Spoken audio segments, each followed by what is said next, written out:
Hello friends, आज हम लोग लिक्विड सॉल्यूशन का लेक्चर नंबर 3 शुरू करेंगे। आपको याद होगा कि लेक्चर 2 में मैंने राउल्ट्स लॉ लिक्विड सॉल्यूशन की बात की थी, जिसमें मैंने राउल्ट्स लॉ की बात की थी और रिलेशनशिप बिटवीन राउल्ट्स लॉ और डाल्टन्स लॉ की बात की थी। पिछले लेक्चर के लास्ट में मैंने ये चीज बताई भी थी आपको कि है ना, राउल्ट्स लॉ की एक लिमिटेशन है कि it is valid only for ideal solution. ठीक है, तो अब ये पता लगाने की जरूरत है कि आइडियल सॉल्यूशन किसे कहते हैं या कितने तरह के सॉल्यूशन होते हैं। ठीक है, तो मैं कह सकता हूं कि सॉल्यूशंस जो हैं, लिक्विड सॉल्यूशंस जो हैं, वो दो तरह के होते हैं।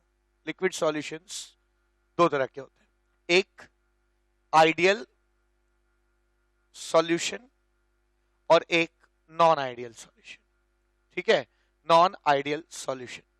आइडियल सॉल्यूशन किसे कहते हैं? आइडियल सॉल्यूशन उसे कहते हैं जो है ना राउल्ट्स लॉ को फॉलो करे, फॉलोज राउल्ट्स लॉ। जो राउल्ट्स लॉ को फॉलो करे उसे हम आइडियल सॉल्यूशन कहते हैं। ठीक है, जबकि हम नॉन आइडियल सॉल्यूशन उसे कहते हैं विच doesn't follow Raoult's law. Raoult's law, जो राउल्ट्स लॉ को फॉलो ना करता हो, ठीक है, उसे हम नॉन आइडियल सॉल्यूशन कहते हैं। ठीक है, तो अब क्या मतलब है राउल्ट्स लॉ फॉलो करने का? कि आपने वेपर प्रेशर नापा पीए और कैलकुलेट किया एक्सए इंटू क्या पी नॉट ए, दोनों की वैल्यू अगर बराबर आ जाती है तो आप ये सॉल्यूशन राउल्ट्स लॉ को फॉलो कर रहा है। ठीक है, या अगर आपने बी के लिए नापा पीबी और मेजर किया X B into P not B, दोनों की वैल्यू अगर क्या आती है ना, सेम आ जाती है, तो हम कहते हैं कि राउल्ट्स लॉ को फॉलो कर रहा है। नॉन आइडियल सॉल्यूशन उसे कहते हैं जो राउल्ट्स लॉ को फॉलो नहीं करता, यानी पीए और एक्स से आपने नापा जो और आपने कैलकुलेट किया जो, देखिए ये वेपर प्रेशर का कैलकुलेशन है। ठीक है, और ये एक्सपेरिमेंट है से पता लगता है। ठीक है, तो अगर ये दोनों बराबर नहीं आते हैं या PB is not equal to X B into P not B, ठीक है, तो मैं कह सकता हूं कि ये एक कैसा सॉल्यूशन है? नॉन आइडियल सॉल्यूशन है। तो non ideal solutions Raoult's law को फॉलो नहीं करते। अब नॉन आइडियल सॉल्यूशन खुद दो तरह के हो जाते हैं। ठीक है, नॉन आइडियल सॉल्यूशंस दो तरह के हो जाएंगे। एक जो नॉन आइडियल सॉल्यूशन है, सॉल्यूशन तो है लेकिन उनका PA X A P not A से बड़ा आ रहा है, या जिनका PB X B P not B से बड़ा आ रहा है। ठीक है, ऐसे ही है ना, एक ऐसा भी के सॉल्यूशन बन सकता है नॉन आइडियल। ठीक है, एक ऐसा नॉन आइडियल सॉल्यूशन भी बन सकता है जिसमें पीए की वैल्यू, वेपर प्रेशर जो आप एक्सपेरिमेंट से मेजर कर रहे हैं और जो आप थ्योरेटिकली निकाल रहे हैं, थ्योरेटिकल वाला ज्यादा आ रहा है ना, PB is less than X B into क्या पी नॉट बी। ठीक है, नॉन आइडियल सॉल्यूशन हो गया, आइडियल सॉल्यूशन हो गया, नॉन आइडियल सॉल्यूशन हो गया। दोनों नॉन आइडियल सॉल्यूशन है, लेकिन दोनों नॉन आइडियल सॉल्यूशंस में दो बातें हैं। यहां पर जो एक्सपेरिमेंट से नापा गया वो थ्योरेटिकल से ज्यादा है, और यहां जो एक्सपेरिमेंट में नापा गया वो थ्योरेटिकल से कम है। ठीक है, अगर आप थ्योरेटिकल से ज्यादा आती है वैल्यू, ठीक है, अगर थ्योरेटिकल कैलकुलेशन से वेपर प्रेशर की वैल्यू ज्यादा आती है तो हम ऐसे नॉन आइडियल सॉल्यूशन को कहते हैं it shows positive deviation from Raoult's law. ठीक है, ये राउल्ट्स लॉ से पॉजिटिवली डेविएट कर गया है ना, मतलब पॉजिटिवली डेविएट करना मतलब उसकी वैल्यू राउल्ट्स लॉ से क्या आ गई है, अधिक आ गई है। ठीक है, पॉजिटिवली डेविएट कर गया है। और ऐसे सॉल्यूशंस जिसमें राउल्ट्स लॉ से वैल्यू कम आती है तो हम कहते हैं कि क्या कर गया है, नेगेटिवली डेविएट कर गया है। तो ऐसे सॉल्यूशन कहते हैं non ideal solution showing negative deviation from Raoult's law. ठीक है, negative deviation from Raoult's law. तो एक चीज तो समझ में आ गया कि लिक्विड सॉल्यूशंस जो हैं वो तीन तरह के होते हैं। कौन कौन से? एक आइडियल सॉल्यूशंस, दूसरा क्या नॉन आइडियल सॉल्यूशन शोइंग क्या पॉजिटिव डेविएशन, और तीसरा क्या non ideal solution showing negative deviation from Raoult's law. आइए अब इन तीनों सॉल्यूशंस की हम लोग डिटेल प्रॉपर्टीज की स्टडी करते हैं। प्रॉपर्टीज ऑफ सॉल्यूशंस की बात की जाए तो अगर मैं यहां पे प्रॉपर्टीज लिस्ट कर रहा हूं, ये सेक्शन है आइडियल सॉल्यूशन का, आइडियल सॉल्यूशन, ये non ideal solution with negative deviation. ठीक है, non ideal solution with negative deviation, और ये non ideal solution with positive deviation. ठीक है, ये लिखा मैंने। अब हम क्या कह सकते हैं, जरा ध्यान से सुनिए। पहली प्रॉपर्टी, ठीक है, इंटरमॉलिक्यूलर फोर्सेस, ठीक है, इंटरमॉलिक्यूलर फोर्सेस। अगर आप इंटरमॉलिक्यूलर फोर्सेस की बात करेंगे तो क्या पाएंगे, है ना, कि मिलने के पहले जो कंपोनेंट थे ए और ए के बीच का फोर्स ऑफ अट्रैक्शन, मिलने के पहले बी और बी के बीच का फोर्स ऑफ अट्रैक्शन, और मिलने के बाद ए और बी के बीच का फोर्स ऑफ अट्रैक्शन, ठीक है, अगर सारे बराबर हो जाते हैं, ठीक है, सारे इक्वल हो जाते हैं, तो हम ऐसे सॉल्यूशन को क्या कहते हैं, आइडियल सॉल्यूशन कहेंगे, ठीक है, it is called ideal solution. अगर मिलने के पहले ए और ए के बीच का फोर्स ऑफ अट्रैक्शन, बी और बी के बीच का फोर्स ऑफ अट्रैक्शन जो था, मिलने के बाद, मैं इसको पहले पॉजिटिव लिख रहा हूं, ठीक है, पॉजिटिव डेविएशन, और इसको नेगेटिव, ठीक है, नेगेटिव डेविएशन। मिलने के बाद फोर्स ऑफ अट्रैक्शन अगर घट जाता है ए और बी के बीच में, कम हो जाए, इंटरमॉलिक्यूलर फोर्स कम हो जाए, तो ऐसे सॉल्यूशंस नॉन आइडियल सॉल्यूशन कहे जाते हैं विथ पॉजिटिव डेविएशन। ऐसा क्यों, मैं भी एक्सप्लेन करूंगा आपको, ठीक है। ऐसे ही अगर मिलने के पहले जो कंपोनेंट्स के बीच में pressure intermolecular force of attraction था, मिलने के बाद उनके बीच का फोर्स ऑफ अट्रैक्शन अगर और बढ़ जाता है, ठीक है, तो हम ऐसे सॉल्यूशन को कहेंगे कि it is a non ideal solution showing negative deviation. ऐसा क्यों, मैं समझाता हूं, ठीक है। अगर आप राउल्ट्स लॉ की बात करिए, ठीक है, दूसरी प्रॉपर्टी राउल्ट्स लॉ, अगर आप राउल्ट्स लॉ की बात करिए तो आप पाएंगे कि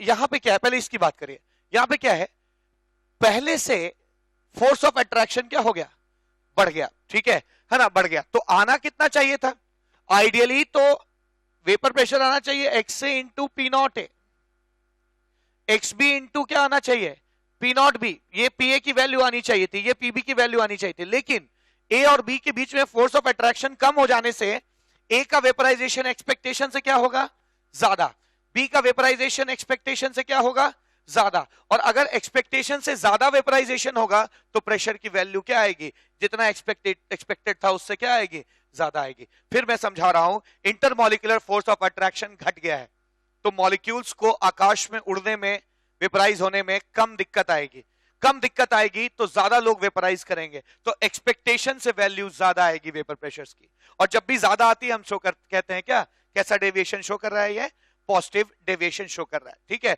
ऑन द सेम लाइंस यहां पर इंटरमॉलिक्यूलर फोर्स ऑफ अट्रैक्शन बढ़ गया, यानी एक्सपेक्टेशन तो ये थी कि प्रेशर इतना आना चाहिए, पर अट्रैक्शन बढ़ जाने की वजह से प्रेशर क्या हो जाएगा, कम हो जाएगा, यहां पे भी वेपर प्रेशर कम हो जाएगा, X B into P not B हो जाएगा, ठीक है। इसी तरीके से अगर सारे कंपोनेंट्स का अट्रैक्शन सेम हो जाए, सारे कंपोनेंट्स के बीच में इंटरमॉलिक्यूलर फोर्स ऑफ अट्रैक्शन बराबर हो जाए, तो आप जितना एक्सपेक्ट करते हैं थ्योरेटिकली उतना ही एक्सपेरिमेंट करने पे मिलता है, ठीक है। ऐसे ही X B into P not B will be equal to P A P B. इसीलिए जिनमें ये सारी चीजें बराबर होती हैं इंटरमॉलिक्यूलर फोर्सेस, उन्हें हम वो आइडियल राउल्ट्स लॉ को फॉलो करते हैं और उन्हें हम आइडियल कहते हैं। अगर फोर्स ऑफ अट्रैक्शन घट जाता है तो वेपराइजेशन बढ़ जाता है, तो वेपर प्रेशर एक्सपेक्टेशन से बड़ा हो जाता है, इसलिए पॉजिटिव डेविएशन, और इसीलिए यहां पे क्या है ना, नेगेटिव डेविएशन शो करते हुए लोग नजर आ रहे हैं। तीसरी प्रॉपर्टी क्या, change in volume on mixing, ये भी बड़ा ही इंटरेस्टिंग प्रॉपर्टी है, change in volume on mixing. तो अगर मिक्स किया जाए तो वॉल्यूम में कब चेंज आएगा, अगर मान लीजिए इसका वॉल्यूम 10 लीटर है, इसका वॉल्यूम 10 लीटर है, अगर इंटरमॉलिक्यूलर फोर्स ऑफ अट्रैक्शन घट जाएगा तो मॉलिक्यूल्स के बीच की दूरी क्या हो जाएगी, बढ़ जाएगी, ठीक है। और अगर मॉलिक्यूल्स के बीच की दूरी क्या हो जाएगी, बढ़ जाएगी, तो सॉल्यूशन हल्का सा क्या कर जाएगा, एक्सपैंड कर जाएगा, ठीक है। तो हो सकता है कि मिलने के बाद ये 20.1 लीटर हो गया, तो अगर आप डेल्टा वी निकालेंगे तो 20 माइनस 20, 20.1 माइनस 20 क्या आएगा, 0.1, विच इज पॉजिटिव वैल्यू, ठीक है। तो इसीलिए है ना, डेल्टा वी मिक्सचर का बनाने पर वॉल्यूम में बढ़ोतरी होगी, इंक्रीज कर जाएगा। ऐसे ही फोर्स ऑफ अट्रैक्शन बढ़ेगा मॉलिक्यूल्स के बीच में तो सॉल्यूशन क्या कर जाएगा, कॉन्ट्रैक्ट हो जाएगा, कॉन्ट्रैक्ट होने से वॉल्यूम में कमी आएगी, डेल्टा वी मिक्स जो है, डेल्टा वी मिक्स इसका नेगेटिव आएगा, delta we mix will be negative. और अगर मॉलिक्यूल्स के बीच में इंटरमॉलिक्यूलर फोर्स में कोई चेंज नहीं आएगा तो ना कोई डिस्टेंस में कोई चेंज आएगा, है ना, और डिस्टेंस में अगर कोई चेंज नहीं आएगा मॉलिक्यूल्स के, तो वॉल्यूम में भी कोई चेंज नहीं आएगा, तो मैं कह सकता हूं कि volume change on mixing will be 0। ठीक है, अगली चीज क्या, चौथी बात, एंथैल्पी ऑफ मिक्सिंग। इसको समझने की जरूरत है। हमें मालूम है कि दो अट्रैक्शन करने वाले लोगों के पोटेंशियल एनर्जी और उनके बीच की दूरी का ग्राफ ऐसा आता है। ठीक है, this is inter molecular distance. ठीक है, मॉलिक्यूलर डिस्टेंस। अगर दो लोग एक दूसरे को अट्रैक्ट करते हैं और उनके बीच की दूरी घटती जाती है, अट्रैक्शन बढ़ता जा रहा है, दूरी घटती जाएगी, तो उनकी पोटेंशियल एनर्जी भी क्या होती जाती है, घटती जाती है। ठीक है, यानी अट्रैक्शन करने वाले लोग जब भी पास आते हैं उनकी पोटेंशियल एनर्जी क्या करती है, डिक्रीज करती है। ठीक है, तो यहां देखिए, पहले एनर्जी 10 जूल थी, अब 10 जूल थी टोटल पोटेंशियल एनर्जी। अट्रैक्शन बढ़ गया, अट्रैक्शन जब बढ़ जाएगा तो स्पेस क्या हो जाएगा, दूरी क्या हो जाएगी, कम हो जाएगी। अट्रैक्शन बढ़ेगा तो दूरी क्या होती जाएगी, कम होती जाएगी। दूरी कम होती जाएगी तो पोटेंशियल एनर्जी क्या होती जाएगी, घटती जाएगी। यानी पहले जितनी पोटेंशियल एनर्जी थी अब घट गई, कुछ 19 जूल ही रह गई। तो इनके बीच का नेट डिफरेंस क्या आएगा, नेगेटिव आएगा। यानी enthalpy change on mixing will be 0। आप समझ रहे हो मेरी बात? ठीक है, जब भी अट्रैक्शन बढ़ेगा तो दूरी कम होगी, दूरी कम होगी तो पोटेंशियल एनर्जी में भी क्या आएगा, है ना, देख रहे हैं आप, कमी आएगी। पोटेंशियल एनर्जी में कमी आएगी तो एनर्जी रिलीज हो जाएगी, रिलीज हो गया, 1 जूल लूज कर गए हम, चेंज क्या आया, नेगेटिव आएगा। ठीक है, hope you are understanding that. ठीक है, ऐसे ही अगर दोनों के बीच का अट्रैक्शन घट गया तो दूरी बढ़ जाएगी, अट्रैक्शन घटेगा तो दूरी क्या होगी, बढ़ जाएगी। अगर दूरी बढ़ेगी, अगर दूरी बढ़ेगी तो इनकी पोटेंशियल एनर्जी भी क्या करती जाएगी, इंक्रीज करती जाएगी। यानी पहले जितनी एनर्जी थी बाद में बढ़ जाएगी, यानी change in mixing heat, change on mixing will be greater than 0। लेकिन अगर डिस्टेंस में कोई चेंज नहीं आएगा मिलने के पहले और मिलने के बाद, तो एनर्जी में किसी तरह का चेंज नहीं होगा। इसलिए आइडियल सॉल्यूशंस क्या, एंथैल्पी ऑफ मिक्सिंग कितना होता है, 0 होता है। ठीक है, पांचवी बात, एंट्रोपी ऑफ मिक्सिंग। ठीक है, एंट्रोपी ऑफ मिक्सिंग। अगर आप दो प्योर कंपोनेंट्स हैं, अलग अलग हैं, उनको मिक्स कर देंगे तो डिसऑर्डरनेस क्या हो जाएगा, बढ़ जाएगा। ठीक है, दो अलग अलग सेपरेटेड चीजें हैं। देखिए, आप घर में आप नमक और चीनी अलग अलग डब्बों में रखते हैं, अगर आप मिला देंगे तो क्या होगा, है ना, अब आप आपके जो मिक्सचर है उसका डिसऑर्डर बढ़ गया, ना आप नमक पा पाएंगे ना चीनी पा पाएंगे। तो जब तक चीजें अलग अलग होती हैं तब तक वो ऑर्डर्ड होती हैं, जब मिक्स हो जाएंगी तो उनका डिसऑर्डर क्या हो जाएगा, बढ़ जाएगा। तो हर केस में डिसऑर्डर बढ़ जा रहा है, हर केस में डिसऑर्डर बढ़ जा रहा है। यानी हर केस में change in disorder, entropy change क्या हो जाएगा, ग्रेटर देन 0 होगा। Entropy change greater than 0।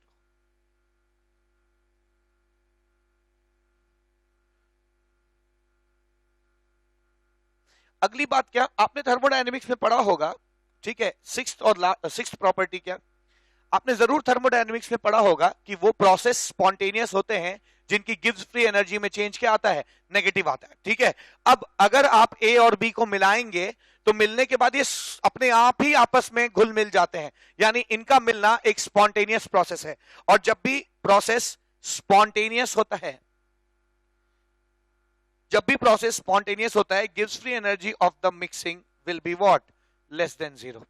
ठीक है, यहां पे भी चीजें स्पॉन्टेनियस ही मिल जाएंगी, मिला देंगे तो आपस में घुलने मिलने में कोई एनर्जी लगाने की जरूरत नहीं, स्पॉन्टेनियसली मिलेंगी। इसकी भी gives free energy less than 0 होगी, इसका भी change in gives free energy will be what, less than 0। ठीक है, लेस देन 0 आएगा। अगली बात क्या, 6 ही प्रॉपर्टी नहीं है, इसके अलावा इसका ग्राफ भी है और इसका ग्राफ भी है और इसके एग्जाम्पल्स भी हैं। ग्राफ की बात की जाए, अगली चीज ग्राफ। 7वीं चीज, अगर मैं ग्राफ की बात करता हूं, ग्राफ, तो हम क्या कह सकते हैं, ग्राफ की बात की जाए,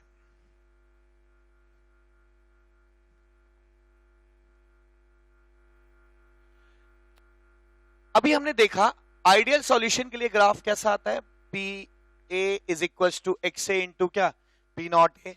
PB is equals to XB into P not B, और ये P टोटल का ग्राफ है। ये P टोटल का ग्राफ था, हमने लास्ट लेक्चर नंबर 2 में देखा था।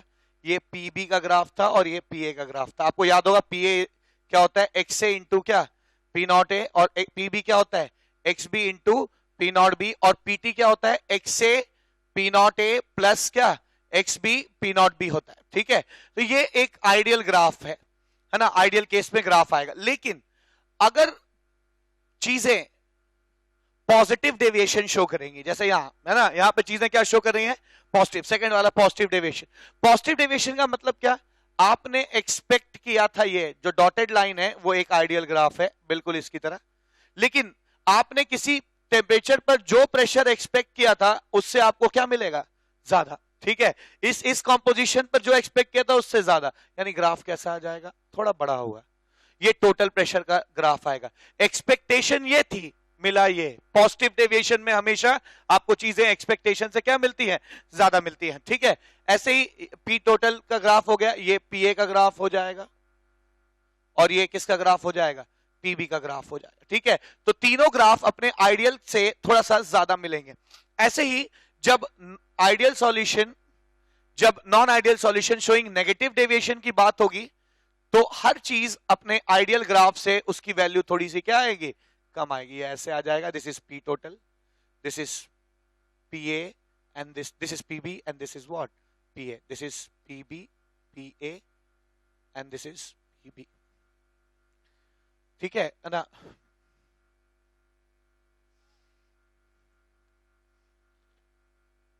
This is PA and this is PB।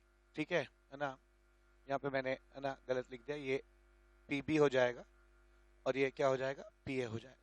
ठीक है, ये ग्राफ आ गया। आखिरी चीज क्या, एग्जाम्पल्स, इनके एग्जाम्पल्स क्या होंगे। ठीक है, तो इनके एग्जाम्पल्स आप किसी भी किताब में मिल जाएंगे आपको, आप रट भी सकते हैं, लेकिन आप थोड़ा सा लॉजिक भी लगा सकते हैं, आप थोड़ा सोच भी सकते हैं। क्या,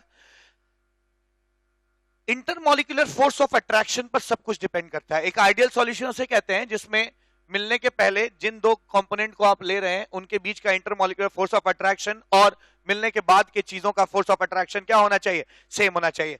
फोर्स ऑफ अट्रैक्शन तब सेम होता है जब जब चीजों की स्पीशीज सेम हो। जैसे फॉर इंस्टेंस अगर आप मिथेनॉल और इथेनॉल लेंगे तो ये एक आइडियल सॉल्यूशन बनाएंगे। वजह क्या है, इसमें भी हाइड्रोजन बॉन्डिंग होती है, इसमें भी हाइड्रोजन बॉन्डिंग होती है।